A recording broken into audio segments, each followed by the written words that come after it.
Welcome to the channel. In this video I'm going to give an overview of a custom map that I've recently published on Steam. It's called Four Corners 1908, and this video is going to consist of two parts. In the first part I'm just going to talk about why the map has been created and what the objectives if you intend to subscribe and play, and then we'll move straight into an overall tour of the map, talking about some of the key features. But I do want to emphasize that this map is a populated map and it also contains mods. So if you do intend to subscribe, you need to be aware that you will need to also subscribe to the listed mods, because if you load the map without those mods available, you will hear explosions as the modded buildings are removed. But then again, if you want to do that, that's fine.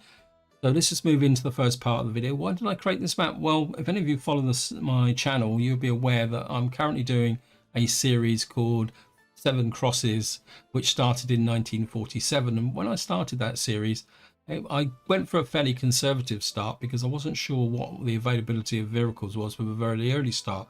After I got that series underway, I started looking back further and further, looking at mods, and recently, and by recently I mean in July of 2021, if you're watching this in the future, there's been a number of very interesting mods released that really alter the early game, and probably premier amongst that is a mod for horse-drawn vehicles, and that triggered a wish to do a very early start. Then the next step in that process is I looked at lots of maps that were available in the workshop, and I didn't find anything that really fitted with what I wanted to do, because one thing I did find from some test play is the fact that if you start early, you're not really playing to the game mechanics. You can't play hard mode. What you're really playing is role play, and that's the reason why I decided to create this map. And if I open up the mini map, you'll see, drag it up high, what you'll see is that I've created this map. It's got a little bit of water on it, a few islands, lots of flat area, and you can see that it is a populated map. It's got a rail line and some roads on, which I'll talk a little bit more in the future. This is where the role-playing element comes in. I think to try and build an economy in the early 1900s, just sticking within the game rules, just doesn't work. That out the way, I think we might as well just get straight into a tour of the map. Now, the reason the map's called Four Corners is down the bottom left-hand corner here, we've effectively got a small starting village, which I'll go into a little bit more detail in a little while. And what I've done is I've created a couple of small villages, which just to add a bit of flavor to the map itself. So we got one there, one there. I mean, they're really too small as starter villages. They're just there to add a bit of character, and I thought I'd put a couple of bridges in across here as well. I mean, I feel that having the villages kind of emphasizes the remoteness of the area, because that's the theme for a series played in here. You're starting in a remote village and you're going to build a massive economy whilst dealing with the various historical events that happened between 1908 and say 2000 if you play a full-length game. Now if I go up to this area here, this is the second corner, and this is a customs post, and you can see that this customs post is actually connected to this one with a very basic railway line. It's a single track line, and it's made up of the lowest track of all, which is the base railway. The idea behind having this track running across the terrain is the fact that this is the Trans-Siberian Railway. Although what I've done is I've actually put breaks in the line here to represent the various upheavals that occur through early Russian history, such as the Civil War, and of course then you've got the advent of the Communist Party, and of course eventually you've got possibly the invasion of enemy forces during the Second World War. So while this rail line does run right across the map, there are breaks in the map itself, just to add a little bit of flavour to the gameplay.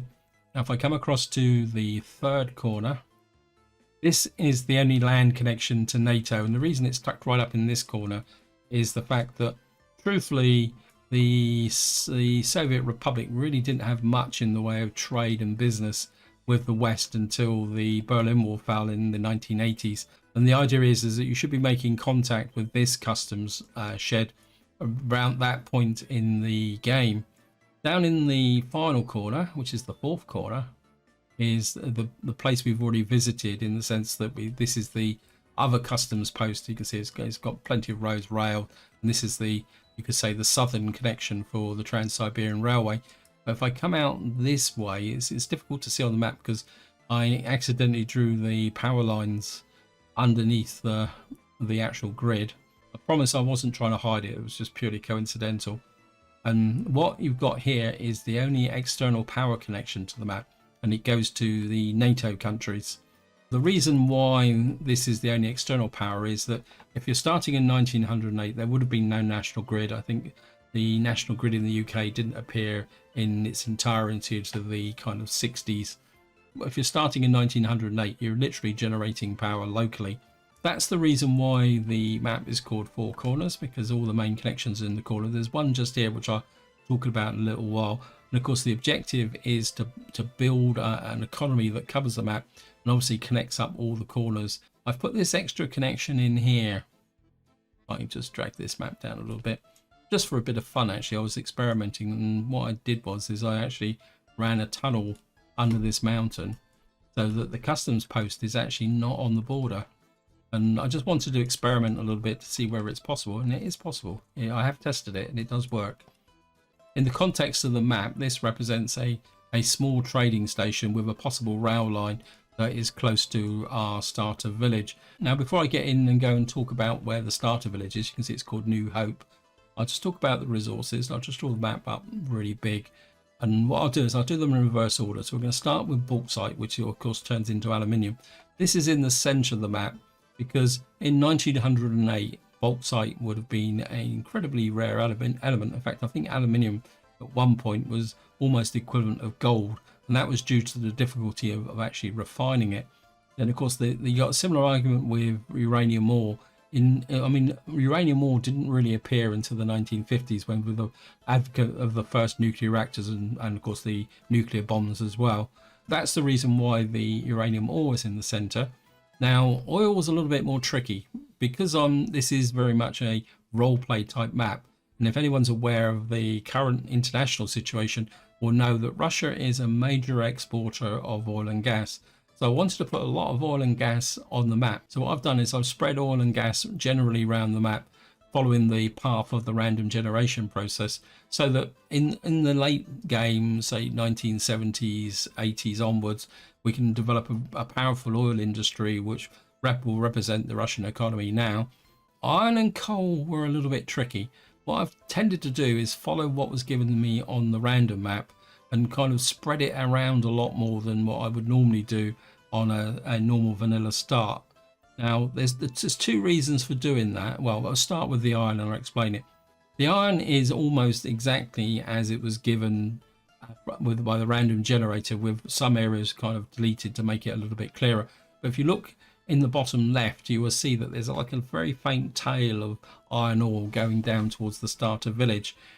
And the coal is very much the same as well. The speckled part of the left hand side was actually effectively created by the random generation process, although I have put a big blob of coal in the center just to drive a stronger coal and steel industry, because that's close to where the steel is. Now, the reason I've got this fringing down in the left hand corner is that when you start in the early 1900s, and especially 1908, the only vehicles you've got are horse-drawn vehicles, which are incredibly slow. In fact, all vehicles are pretty slow up until the late 40s and 50s. So you can't assume that you're going to be able to get out and get resources at some distance. It's also worth noting that trains and ships are a little bit limited as well. Therefore, in order to be able to grow the economy, what I did is I've just marginally enhanced the coal and iron around this area. But just to show you, if we come down, if I draw this down a little bit here and come here, and we pick up a coal mine, what you'll see is that yes, you can have coal mines in this area, especially going up here, but you're not going to get massive percentages from it. This is more just to keep the economy ticking over, and it will be very low scale production. And that also applies to the iron mine there, isn't it? I can't remember where the iron is. The iron is down here. I think it can be a bit difficult to. That's 0%, 1%. And there are some bigger patches here somewhere. 8%. But of course, as you go across the map, the percentage will improve. So that's the reason why you've got this speckled effect on the resources. Just to finish the video off, we're going to click into where the starting location is. You see the location consists of two parts. On the left hand side here we've got a village called New Hope, and on the right hand side we've got a little bit of a trading station, just to give a little bit more flavor to the role play element. And probably the best place to start is the trading station. It's not really meant to be populated, despite the fact that it's got some houses here.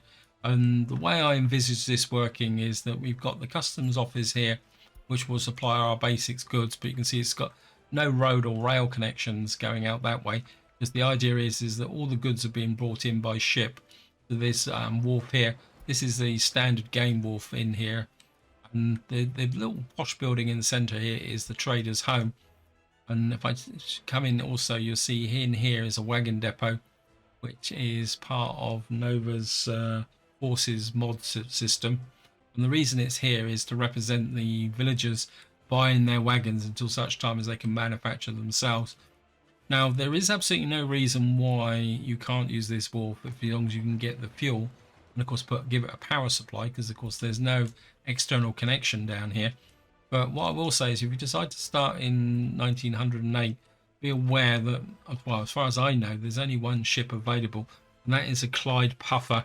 Now, the Clyde Puffer is a very small general cargo ship that in history actually delivered cargo to the remote island settlements around Scotland in 1908, and it's quite a nice little model. I have checked it out. And what I would say is that don't go too realistic with respect to expecting the ship to go out and come back, because you're probably not going to get that far. And the other thing I would say about this area is that if you do decide to play the map, move this population over to the main village. I mean, the houses in this area are really cosmetic, and I wouldn't even bother putting power into that area there to begin with. Now, of course, the real action is over here, and this village is called New Hope, and it's a mixture of default map buildings and some mods as well. And virtually all the residences are default map buildings here. You see we've got these couple of big buildings, and then of course we got a church, because of course in 1900s Russia the Orthodox Church would have been quite strong.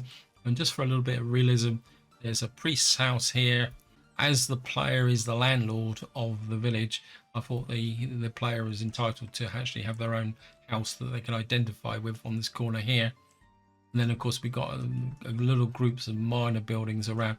I just didn't want the village to look bland. And the other thing I wanted to do for the start is to effectively have at least a minimal working village.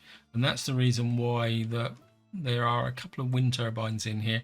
These are the 1900s windmills from Novu, and they've been positioned so that they will provide cover across to all the buildings in the village. And I've done a bit of play testing, and they will power the buildings in the area. That's why there's two. But if you start to grow the village pretty quickly, it won't be long before you need to build another one of these windmills. And I suppose what I better do now is just show this area here. Now, this area here was actually inspired by Novu's 1900s map, and I really like the way he set things out. And what we've got here is a small shop. You can see it's already preloaded with some food. And what he did is he had a shop with this food storage warehouse here. To me, it makes sense, because every village would have some form of barn to store their communal goods in, because they're remote. I mean, and they would have to lay in supplies for the winter. Now, one thing I have done is that, as I've put in this bakehouse, which needs crops and wood, I think what Novu used was a small food factory, but I think this fits in quite well. It also describes probably the best way to start this map, where what you need to do is put a lot of focus on food and crops. And I want to emphasize this, that if you're starting in 1908, forget about a 1960s start and the traditional buildings, unless you're just going for a 1960s start normal process. But if you want to have the realism and the feel of 1908, you've got to bend the game rules quite considerably. And the next thing I want to do is show you what ties in with the use of crops, because if we come in here, we've got this horse feeding station. Now, this is the 1900s version of a gas station, and the idea is that the horses and carts will come up here, and instead of giving them fuel, you actually have crops.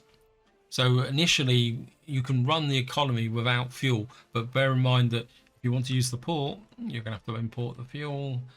So we've got this little horse feeding station here, and it needs a constant supply of crops to keep the wagons rolling. And of course, just below here we've got the obligatory construction office. I put the tiny construction office in here because I think it fits the context and it doesn't stand out like other construction offices. In fact, if you kind of flipped over it very quickly, you wouldn't even realize it was a construction office until you put some wagons in it. And in some ways, it's going to act as a wagon store as well.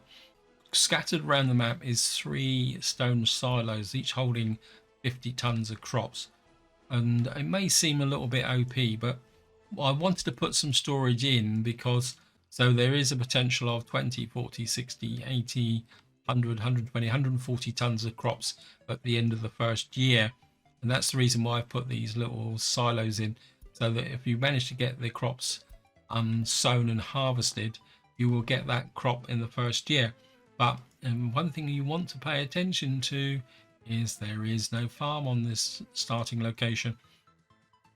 You can see I haven't put a farm in. I did originally, now I've taken it out because what I want to do in my series is see if we can run these fields without a farm, which is one of the reasons why these fields are so close into all the main buildings. If I click on here, you'll see that these 2 big buildings can provide workers to virtually all the fields, and the 2 together provide complete coverage.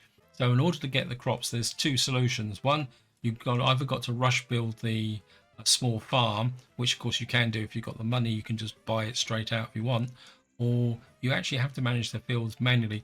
And what I intend to do in my series is manage the fields manually, because this is another element of the series I've got planned. I want to test some mechanics that you wouldn't normally use in a standard 1960s start.